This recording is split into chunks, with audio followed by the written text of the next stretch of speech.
पत्र करने के आदेश दिए गए थे। उसके बाद ही इसमें हमारी एसटीएफ की टीम को बेचना ट्रांसफर हुई थी और इसके बाद सभी हमारी टीमें इसमें कार्यरत हो गई थी और 48 घंटे के अंदर इसमें 6 अभियुक्तों की प्राथमिक रूप से शुरुआत में गिरफ्तारी की गई थी और उसी के बाद से हमारी विवेचना इसमें एक से एक कड़ियों को हम जोड़ते चले और आगे तक इसमें अब तक कुल 26 गिरफ्तारी हो चुकी है। इसमें जो पहले जो कड़ी जो प्राप्त हुई थी इसमें जो हमारे यहाँ कोचिंग सेंटर और वहाँ के जो कर्मचारी हैं आरएमएस कंपनी में कार्य करने वाले, उनके माध्यम से पता चला था कि पेपर को लीक किया गया तो टेलीग्राम के माध्यम से इसको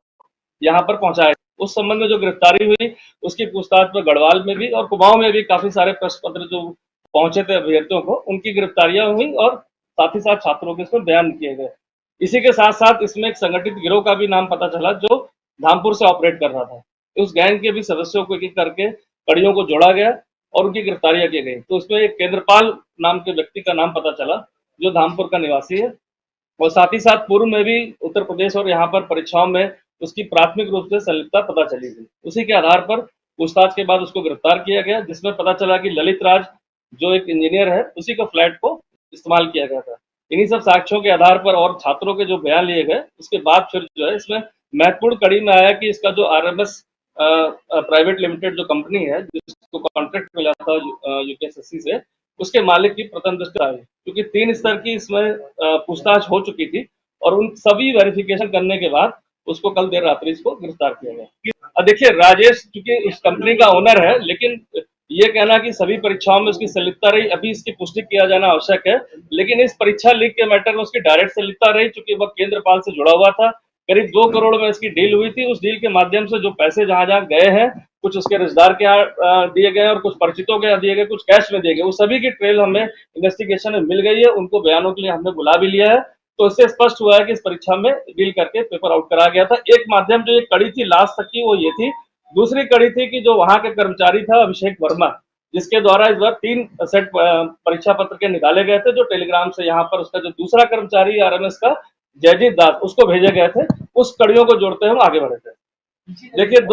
मैं स्पष्ट करना चाहूंगा कि जो विवेचना का अभी तो हम एक एक कड़ियों को जोड़ते हुए आगे चल रहे हैं। किसी को ना अभी तक क्लीन चिट दी गई है, ना किसी को इसमें ये कहा जा सकता है कि उसकी इन्वॉल्वमेंट पूरी है, क्योंकि किसी स्तर पर लापरवाही भी इसमें प्रथम दृष्टया ऐसा लग रहा है कि लापरवाही हर स्टेज पर हुई है कि उसमें क्रिमिनल ऑफेंस है कि नहीं है। चूंकि अभी विवेचना चल रही है तो अभी कहना बड़ा मुश्किल है कि वो क्रिमिनल ऑफेंस में कोई इन्वॉल्व है कि या उसकी लापरवाही है।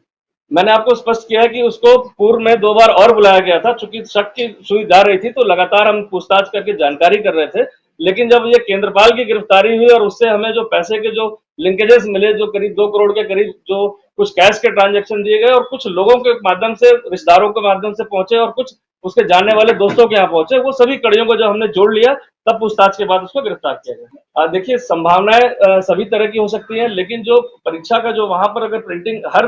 पेपर प्रिंटिंग प्रेस में वहां पर प्रिंट नहीं होता है। जैसे मैं सचिवालय रक्षक की बात करूं, उसकी प्रिंटिंग वहां पर नहीं हुई, वह यहीं पर उसकी प्रिंटिंग हुई थी आयोग के कार्यालय में। तो जो परीक्षार्थी जब ज्यादा होते हैं तभी वो आउटसोर्स करके बाहर प्रिंट किया जाता है। इस वाले केस में जो सचिवालय रक्षक का जो मामला है जिसमें प्रदीप पाल को गिरफ्तार किया गया, जो वहां पर आरएमएस कंपनी का कर्मचारी था, लंबे समय से आयोग के कार्यों को देख रहा था, उसके माध्यम से हमें वो पूरे साक्ष्य भी मिल गए कि किस प्रकार से वहां पर लैपटॉप से जो है पेन ड्राइव के माध्यम से निकाला गया, चूंकि इलेक्ट्रॉनिक एविडेंस था। उससे भी पूछताछ में हमें जो चेन है जयजीत वाली उसका भी पता चला और प्रथम जिसका इसमें मालिक की संलिप्तता भी आ रही, चूंकि विवेचना दूसरे विवेचक के पास है तो वो भी आज शाम तक वो विवेचनाओं में उस चीजों के साक्ष्य आने के बाद हो सकता है कि उसमें भी माननीय न्यायालय में रिमांड लिया जाए। जैसे जो ये कंपनी है उसके ये कहा जा रहा है कि विधानसभा में जो भर्ती हुई उसकी भी इसी ने परीक्षा कंडक्ट कराई थी, क्या इस तरीके के कुछ? देखिए अभी तक इस तरह के कोई साक्ष्य हमारी विवेचना में नहीं आया कि इसके द्वारा कोई विधानसभा में कराया गया हो। चूंकि इनके जो डायरेक्टर्स और भी जो काम करने वाले लोग हैं उनको तलब किया गया, उनसे समस्त दस्तावेज लिए जा रहे हैं। उस दस्तावेजों के परीक्षण के बाद ही इसमें कुछ कहा जाना उचित होगा। सर और कितनी संभव हो सकती है अभी तो, क्योंकि आप बता रहे हैं कि अंतिम कड़ी तक ही पहुंचना बाकी है। देखिए इसमें जो शुरुआती कड़ी मैंने कहा 2 लाइन चल रही थी, एक कर्मचारी के माध्यम से जो इस साल हुआ अभी बीपीडीओ का पेपर लीक, साथ ही साथ जो परीक्षा ये जो सचिवालय वाला हुआ उसकी भी कड़ी हमने जोड़ दी इन्हीं से, और एक जो ओनरशिप से लेकर और जो धामपुर से सेंटर जुड़ा हुआ था जिसमें हमारे यहाँ के 10 10-12 गिरफ्तारियां इस चेन से हुई है। तो वो कड़ियों को जोड़ दिया गया, चूंकि मालिक के बाद और कंपनी के बाद उसके ऊपर कोई नहीं होता है, तो नेचुरल सी बात है, सोर्स तो यही था। लेकिन अभी भी हमारी पूरी संभावना है, जैसे हमारे प्राथमिक साक्ष्य आ रहे हैं कि इसमें अभी भी महत्वपूर्ण 2-3 लोग ऐसे रह गए हैं जो इन परीक्षाओं में कहीं ना कहीं सेंध लगाकर ऐसी हरकतों को अंजाम दे रहे थे। आयोग से भी पूछताछ के लिए आपने बुलाया था, वहां के किस तरह की कार्रवाई चल रही है? देखिए, वो पैरेलल पूछताछ की कार्रवाई चल रही है, चूंकि मैंने कहा कि बहुत सारे दस्तावेजी चल रहे हैं, कलेक्शन साक्ष्यों का चल रहा है, और वर्तमान में अभी नई नियुक्तियां हुई हैं, तो नई नियुक्तियों के आने के बाद, ज्वाइनिंग करने के बाद उनसे भी समस्त प्रक्रिया को और विस्तार से समझा जाएगा, और पूर्व के जो अधिकारी कर्मचारी थे उनको भी एक बार पूछताछ करके सारी चीजों को विवेचना में लाया जाएगा। यूपीसीएल की जो ईमेल का रिपोर्ट देने की बात है, वो पत्रकार से सीधे देखिए, इसमें जब हम कोई इन्वेस्टिगेशन करते हैं तो हमें कहीं, क्योंकि ये हमारी इन्वेस्टिगेशन का पार्ट नहीं है, लेकिन कभी कभी क्योंकि एसटीएफ एक इन्फोर्समेंट यूनिट है और एक परीक्षा से रिलेटेड मामले की जांच कर रही है, तो कभी कभी हमें किसी जानकारी के लिए कभी कभी हम संपर्क करते हैं उन विभागों में कुछ जानकारी के लिए, तो बस एक नॉर्मल संपर्क किया गया था कार्यालय में कुछ जानकारी के लिए। सर, आप कह रहे हैं कि आयोग में पेपर जो प्रिंट हुआ था उसकी वहां वीडियोग्राफी नहीं हुई थी। ये जो यहाँ पर आयोग के अंदर समस्त जगह सीसीटीवी कैमरे लगे हुए हैं, इसी कारण से हमें जो पेन ड्राइव से जो ये सॉफ्ट कॉपी में निकाला गया था प्रदीप पाल द्वारा जो सचिवालय रक्षक का पेपर, तभी हमें साक्ष्य इसमें पुष्ट हो पाए। तो आयोग की भूमिका हो सकती है इसमें? देखिए, मैंने कहा कि इस स्टेज पर ये कहना मुश्किल है कि किसकी आयोग में भूमिका है कि नहीं है, या नेग्लिजेंस है, और ये मैं स्पष्ट करना चाहूंगा, आने वाले 10 से 15 दिन के अंदर इस समस्त मैटर में अगर कोई कहीं से भी इन्वॉल्व है तो वो जरूर सामने आएगा। ये चीज सामने निकल के आई है कि सीसीटीवी फुटेज में कि वो पेन ड्राइव से ले रहा है, सारी चीजें। देखिए, विवेचनात्मक पार्ट है, लेकिन इतना जरूर कहूंगा कि कैमरे लगे हुए थे और उससे हमें काफी महत्वपूर्ण साक्ष्य मिल चुके हैं।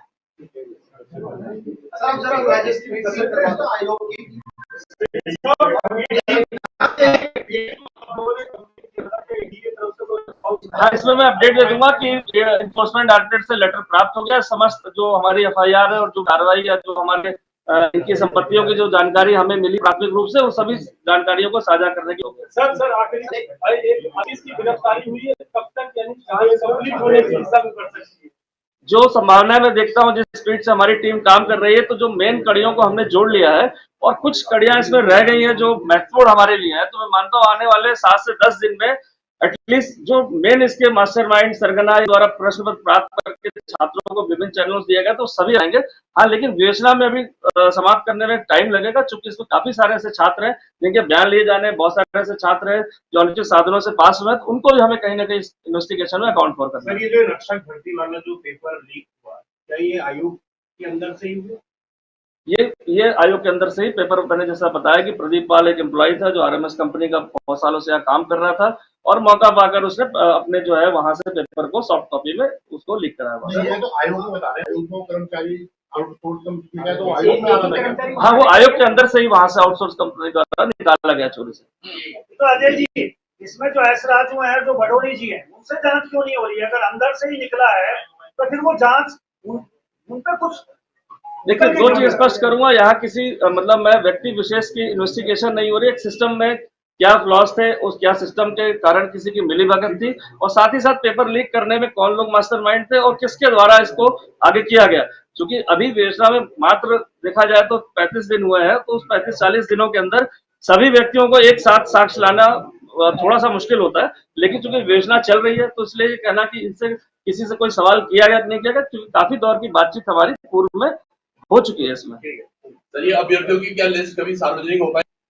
देखिए, जो भी इसमें अभ्यर्थी इसमें पाए गए हैं, जो अभी रिकॉर्ड में आ चुके हैं, बयानों में आ चुके हैं, साक्ष्यों में आ चुके हैं, और कुछ लोग हमने चिन्हित कर रखे हैं जिनको अभी साक्ष्यों पर हमें लाना है, वो समस्त रिपोर्ट छात्रों की जो भी विधि सम्मत कार्रवाई के बाद जब चार्जशीट दी जाएगी तो आयोग से वो भेजी जाएगी, अग्रिम उसमें कार्रवाई कर पाए।